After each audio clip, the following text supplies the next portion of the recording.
Hi, I'm Rolf Prose with Shooter's Paradise.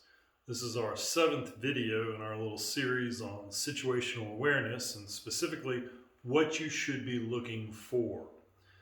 We know by now that if we see something and don't understand the importance of it, it's not going to spur us into action as it ought to. So in this video, we're going to be addressing the 10th item on our list of items to be looking for, which is the interview. The interview is a very specific thing. Hopefully, you never get this far. Hopefully, you've been able to leave the area before it ever got to this point. But if you find yourself in an interview, you need to know what it is and you need to know why it's important. So, criminals look at us and make subconscious decisions based on a number of things. So one of the most interesting is your gait, how you walk. Criminals look at these things and make decisions about us and whether we would be good for them to attack. And when a criminal has decided to attack us, they don't just haul off and attack us with great regularity. Normally what they do is they verify to make sure we are safe for them to attack. That's a very important thing for them because while a criminal doesn't mind hurting us, they certainly don't want to get hurt. So what they'll do after they have picked us and said, that's the one right there, that's the guy I'm going to rob, is they will do an interview of us to see if we are the right stuff for them to attack or do whatever they're going to do to. Because criminals are looking for someone who won't fight back. Criminals want someone who will just simply give them what they want. Dr. William April, interviewing convicted rapists in prison, had more than one tell him that you have to find the women who will go easy. These rapists that he interviewed in prison did not want a woman who would fight with them. They wanted somebody who would simply go along easy with them. All criminals are looking for that. They don't want a problem. They just want the thing that they want from us. So a criminal, once he's picked us and says, that's the one I think I want, then he's going to verify that with the interview. And the interview normally starts out with some kind of a very common thing like, hey, buddy, can you spare $1? Hey, buddy, you got a light? They don't care at all about a light. They don't have a cigarette. They don't have anything. They don't care about $1. They're going to take your car, right? So the interview has nothing to do with their opening gambit. But what it does have to do with is how you react to them. Because obviously, this is not cool. Obviously, what they're doing is a problem. And you already didn't pick up on several other things that they did. Perhaps they did a witness check or weapons check as they walked up to you. You didn't pick up on that. Well, that kind of indicates that you're not really street smart. And then you might be a good victim. So if then they can put pressure on you by coming up and asking you these questions and maybe doing some forced teaming or some other thing like this, and you don't put up an effective barricade to them, then they know they've got a good potential victim on their hands. And oftentimes during the interview, what they'll do is they'll position you by moving into your personal space to get you to move where they want you to so that they can then launch their attack. It is critical that you fail the interview. It's critical that when we're interviewed by a criminal, the criminal realizes that this is not one that's going to go easy. Because if they realize that, very often they'll stop and deselect you and go along and find somebody else who will be a better victim.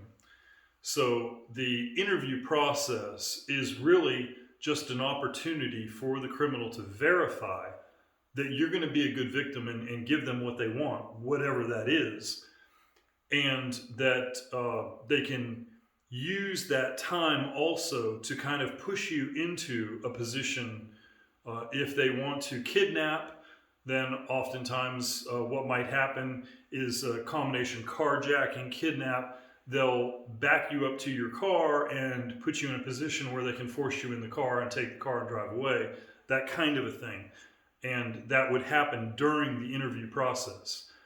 The key thing to understand is that the very next thing that happens after the interview happens, because positioning is going to happen during the interview. They'll position you for an attack during the interview. The very next thing that happens is the attack. So we must fail the interview. Like I said, hopefully you've seen this problem developing beforehand, and it never got to the point of an interview.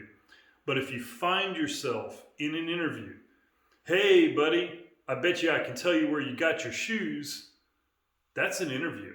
That's a street hustler. That's an interview. Hey buddy, can you spare a buck? That's an interview. If we find ourselves thrust into a situation like that, we have to fail that interview. And failing the interview means we demonstrate to the individual that we are not somebody who is going to give them what they want without problem. It's a bad deal to end up in an interview, but it's not the end of the world because you still have time. And that time can be used with a very strong no, stay away from me. Very strong, forceful statements like that can be very helpful to get you deselected by the criminal. So hopefully the previous 9 things we've stated have shown light on areas that you can focus on to avoid it ever getting to this point. But unfortunately, sometimes it happens that we do get to this point. Sometimes a criminal has picked us out and launches into an interview without any of the other warning signs being present.